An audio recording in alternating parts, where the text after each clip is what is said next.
Welcome to the Layman Seminary. I'm doing my debate preparation. My debate's in about 2 hours. I just got off from work, showered, shaved, got dressed, got the coffee, and I got too much. I got too much. I can't even talk right. I have more than enough um, material. So anyway, this first thumbnail, the Logos of John, person or personification. Andrew Griffin wanted this debate. He contacted me after I was on Gospel Truth. I can't remember if he was in the call or not. I don't even remember. But anyway, uh, he said, if you debate me on John 1:1:1, I'll debate 1:1:1. John 1:1, I'll debate you on free grace. So as you see, I'm going to be debating him on free grace on 119, hoping that he holds to his bargain. I don't see why he wouldn't. And I'm debating Sean Griffin, so I'm taking on all the Griffins. Don't know if they're related, but it's the house of the Gryffindor here, and they have similar views of God, I think. But anyway, that will be on 1228. So from this point on, I'm going to start timing myself. I am going to make some type of tie-in, like I will just explain. Let me just do it real quick. Andrew, I thank you for this opportunity to debate you. This is the first time I ever debated this topic, but you propositioned me. You said if you debate me on John 1, I'll debate you on free grace. So looking forward to that. And that's also preparation because I will also be debating Sean Griffin. I'm taking on all the Griffins, I guess. So speaking of formal debates and everything, I got the conditionalists on one side and the non-free grace OSAS on the other side. With the exception of the ones in red, those are eschatology debates, and so those don't count, at least in terms of nits. So this is my 19th formal debate, if you will. All right. So the thing is that when I'm free grace, right? After having all those debates, I'm kind of feeling like Michael Jordan, as number 23. But in this debate, y'all might think I'm more like this Jordan over here that played baseball and everything. Meaning that, okay, y'all tuned in to see if he could hit the ball and see if any of those experiences transferred over and all that. So my point is that I'm starting in an area where I'm not very comfortable with. I mean, in the sense of not as sharp. So we'll see what happens. Okay, so as I was doing my research for these debates, 13 days ago, Dr. Sean Coe debated Andrew Griffin. And he says at the bottom here, he's Unitarian apologetics. This was my favorite debate ever. And it makes sense because Dr. Sean Coe was basically talking to him as if he was talking to one of his students in seminary, probably. So he didn't feel no heat, I guess you could say. And then, of course, you see the Sam Shimon debate. That one had way more heat. And then Anthony Rogers debated him.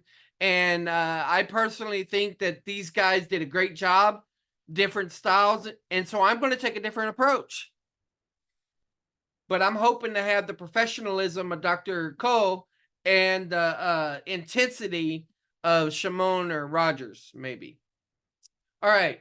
So Andrew is a Unitarian that will argue that the Logos is the personification. Charles, that's me, I'm a Trinitarian who will argue that the Logos is also a person. Okay, so this isn't a personification versus person debate. I think you could argue that it's a person as well, that the Logos is a person. The debate is not really over whether personification is used or not used. It's whether the personification explanation means the Logos is not a person. See, whenever he debated Anthony Rogers would not grant Proverbs 8 and John 1 as being personification. I'm going to do my best to take a different approach, and I'm going to grant that and see if it really helps or hinders anything. So the point is that me taking my own approach and offering something new is going to be, it's going to get him on his toes, even though he's going to see this debate prep video. But also the danger of it is that my argument may fall flat. But if it does, then I think I can argue from the other perspectives the way that people encountered him and others. So not too worried about that. Andrew the Unitarian does not believe that the Logos is a person. He does not believe that Logos is God. He might not even believe that the Logos is a man. Let me frame this debate with scripture. So when you're looking at Genesis 22, Job 6, and John 1, there's something in common. The narrator tells you from the very beginning how to understand what's about to occur. So in Genesis 22, before Abraham is tested about Isaac, it said God tested Abraham. This helps us be able to interpret what unfolds underneath it. And Job did not know that Satan was involved, but yet the narrator tells us Satan is involved. And then in John, it tells us from the very beginning in the prologue that Jesus is God. So we can't let the Muslims get us with the red letter arguments, right? Show me in the Bible where it says Jesus is God. Well, this Unitarian may try doing similarities for that. The point is that John 1 tells you that he's God. And so the battle is really at John 1, the prologue. Now, that doesn't mean other information cannot be enhanced or supporting that prologue, but what it means is that we should take the statements and sayings and doings of the Gospel of John in light of that prologue. Is key to interpreting it. So if we take this just in English, let's go basic here with English. All the words in red are referring to the Word.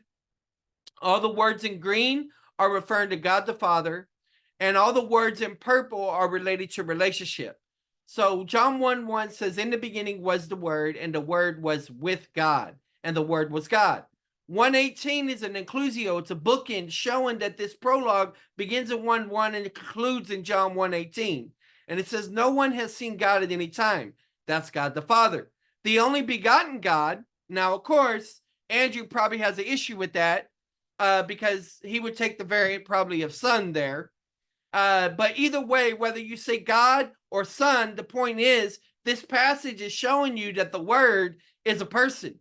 See, in this inclusio, John 1:1 is being explained by 1:18.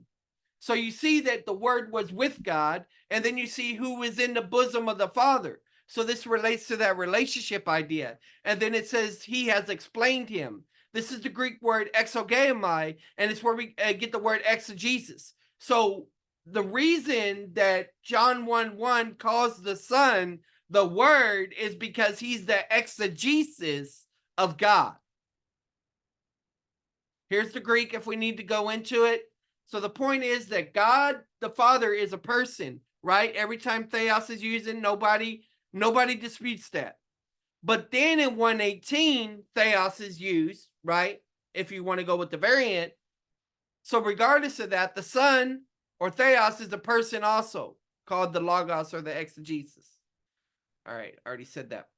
Now, in 2003, some Muslims gave me this book, okay? It's called Jesus, Prophet of Islam. And as you can see from the footnoting, the description, it basically argues that true Christianity is Unitarian Christianity. And I'm not talking about modalism. I'm talking about Unitarian Christians that just believe Jesus is a prophet. And so they would say that the false Christians are the Trinitarians. So my question for Andrew at this point is, why aren't you Muslim yet? Because this is a tactic that the Muslims do. And what's interesting about this book, as well as church history, show, and around this time, probably around 2005 in particular, I was reading a Western civilization book, reading Catholic history books, Protestant history books, charismatic history books, history from all different areas. And then later on, I read Joshua Gonzalez's book and a couple others throughout time. But during that time, I was noticing that the areas where the Trinity did not stand hold, it fell to Arianism or this Unitarianism of various forms. And so eventually those people fell to Islam. They were conquered by Muslims. That's the general landscape of things. So why aren't you a Muslim, Andrew? So again, Andrew's a Unitarian that will argue that the Logos is a personification. I am a Trinitarian who will argue that the Logos is also a person. Person in the sense of his deity, and also the person that took on humanity, which is addition. not subtraction. So I'm talking about one person in his deity taking on the other nature of humanity. The Logos, my claim is that the Logos is the true personification of God. The reason I use the word true, it's like when Jesus says, I am the true vine, because he's referring to among the vineyard of Israel. He's the faithful, the best representative, the one that fulfills the job the best. So personification is where you take a thing and give it qualities of a person. Andrew would point to things such as Proverbs, the Memra, and the Targums, and Philo for proof about this personification idea. But which came first, person or personification? I will argue that person comes first. And the reason this is significant is because Andrew cannot just point to these previous uses of personification, which are debatable, and then try to say that's what John's doing here. Okay? Because it may be that God is clothing himself in a true personification. So listen to this. This is how it kind of unfolds. So you have God as a person, okay, that makes humans in his image. So other persons. A person has attributes. Whenever we say that's what I like about you, okay, attributes lead to the concept of personification. Just in the general idea, like a kid talking about the sun is happy because it's rising in the morning. You know, it's describing it as if it's a human. Now, of course, at the extreme, this goes into idolatry because they're starting to describe things as if they had the attributes or characteristics of God. Well, eventually this personification in the form of idolatry went into polytheism. And polytheism in the mythologies, you know, of course, they had all these gods acting up, and, you know, the philosophers supposedly didn't like that. And so they wanted to try to say, oh, well, these are just attributes or characteristics, and this is metaphysical or whatever. Well, Philo is a Jew that is a Hellenistic Jew, okay? So he's reading the Old Testament and he has issues with the character of God. And so what he does is he adopts allegorical methods and Platonic philosophy and stuff to interpret those things so that it can harmonize his view of God with what he believed to be true. So it's a defense mechanism, basically. So there's times when personifications were used for attributes, such as the wisdom of God. Proverbs 8, right? Well, God the Son, he's a person with personified attributes. The point is that God revealed himself in the incarnation. So you might want to put it this way. God is the undercover boss. Y'all might have seen that show, The Undercover Boss, where the boss of the company goes undercover. And of course, in this situation, I'm not saying God is open theist and everything, but the boss is able to best represent his policies of the company because he's the one that created them. So in the same way, he's the undercover boss. The thing is that Andrew believes that the Logos is a plan, okay? So if the Logos is an impersonal plan, and it's not from my view, and if the word, it says in the beginning was the word was with God, and the word was God, then he would have to say God is not even a person. All right. So he would have to say even God the Father was not even a person. Now he might make an argument for the article or whatever, and we can deal with that as we go. I'm not pulling out Greek unless he pulls it out first. At least that's my intention. All right. So once again, I'm Trinitarian. I believe that there's one God that shares one essence and three persons. Personhood exists within God. God created one human race, and individually we could call them persons. Person existed before personification did. Personification was when humans described things as persons, having personal characteristics. Personifications in Proverbs, Philo, etc. are all preparatory for the incarnation. Just as the theophanies and the Christophanies, or you could even say the supernatural births prepared the way for the virgin birth, in the same way, all of these personifications prepared the way for God to take on humanity in the fullest sense, not just a personification, but a true personification, meaning true person. For when the one who could represent true personhood, but true personhood added humanity to his person.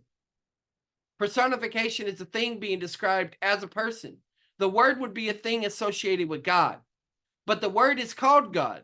Is God a thing? Is he a person? A thing personified in personhood? Personhood does not begin with humanity. Humans are in the image of the true person. If that image is not personal, then humans cannot be persons. And there's no such thing as personification, since there are not characteristics of humans to personify. And I don't know how I'm going to map this out, but basically what I'm attempting to do is I'm arguing, okay, true personhood begins with God, all right? God made humans, they're persons, persons created personification. Well, if we take it backwards, I think that's the way to put it. Personification now, that's where you have a thing described as a person. If the word is a thing associated with God, then and the word is called God, is God a thing? Should we call God a thing or should we call him a person? And I know this goes into being and all of that, but the point is God personal or impersonal? That's where I'm kind of going. And I know this guy could probably follow these arguments. I don't know if everybody else can, honestly. So I'm definitely going to have to slow down, probably on this slide here. Okay. I can actually tell that as I'm going here.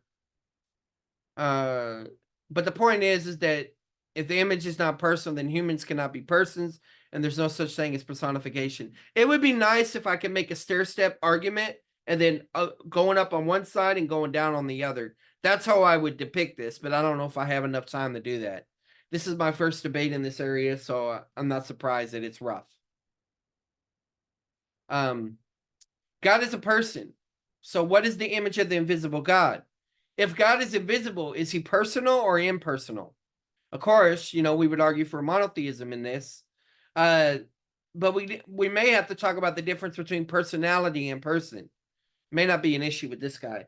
The culture backdrop, that relates to, he believes that the Gospel of John is a polemic against Roman emperorship, basically. And there's things that could be said about that, but I don't think that the polemic works very well if that be the case. It would be showing that Jesus is God. It wouldn't be showing that he was man. So I don't think the polemic works. So the Unitarians say no, he's not a person because they assume a meaning of one that excludes the Trinity, right? That's the main reason I think that they don't want to believe that Jesus is God, because they say God is one. And so therefore they're going with this, rather than modalism, they're going with Unitarianism.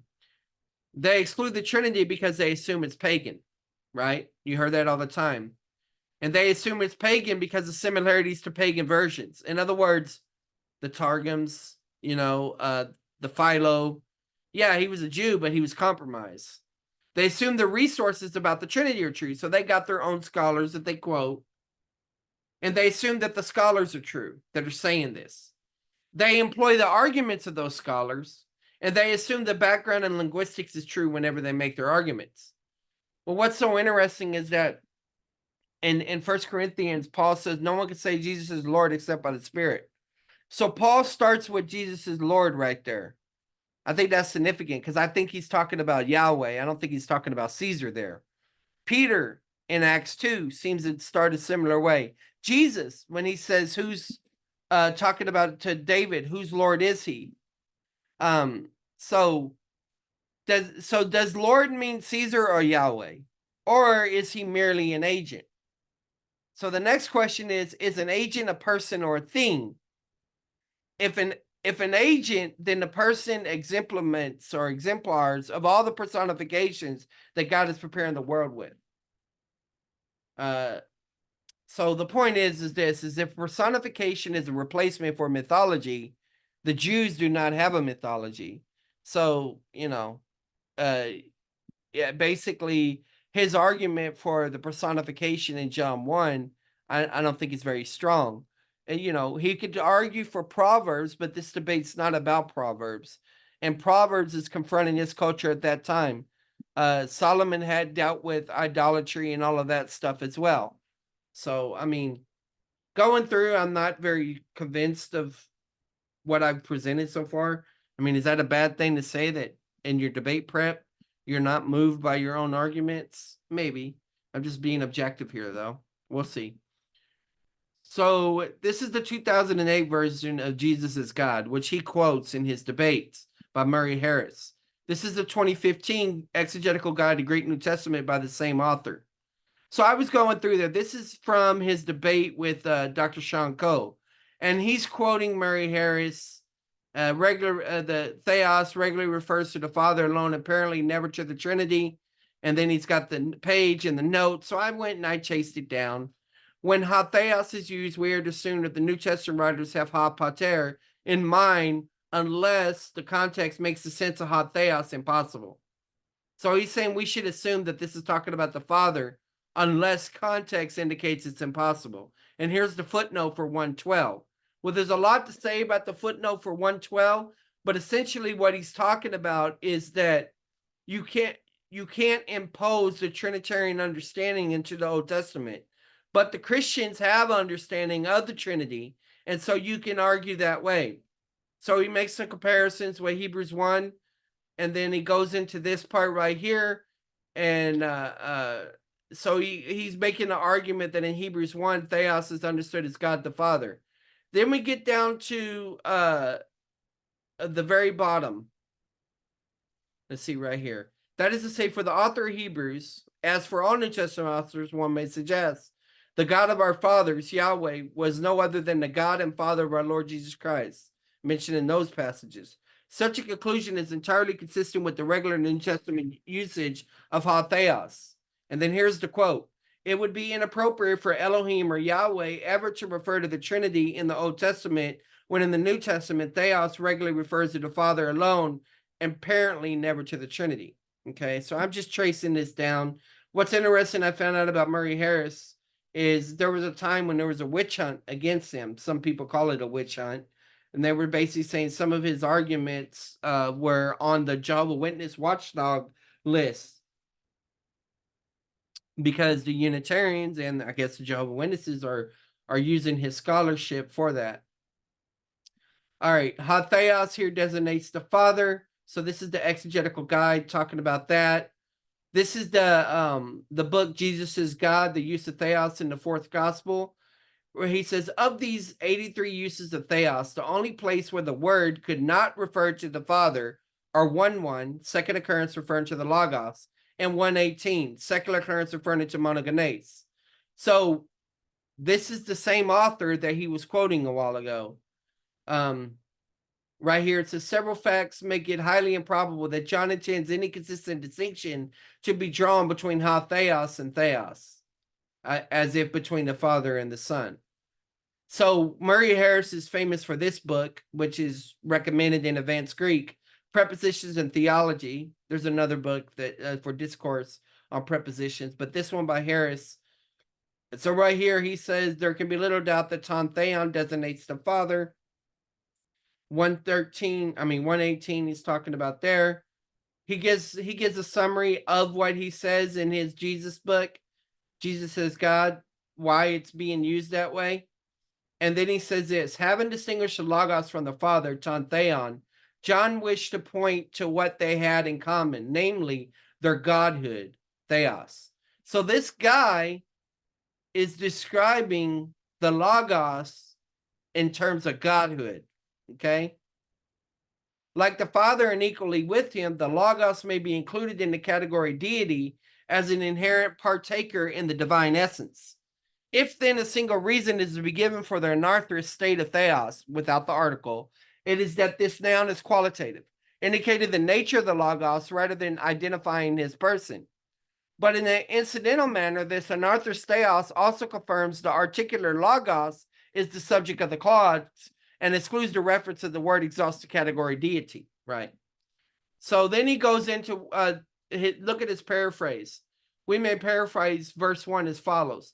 At the very beginning of creation and time, the Word, as the perfect expression of God the Father, had already always existed. And this Word was in active communion with God, and the Word inherently shared the same nature as God.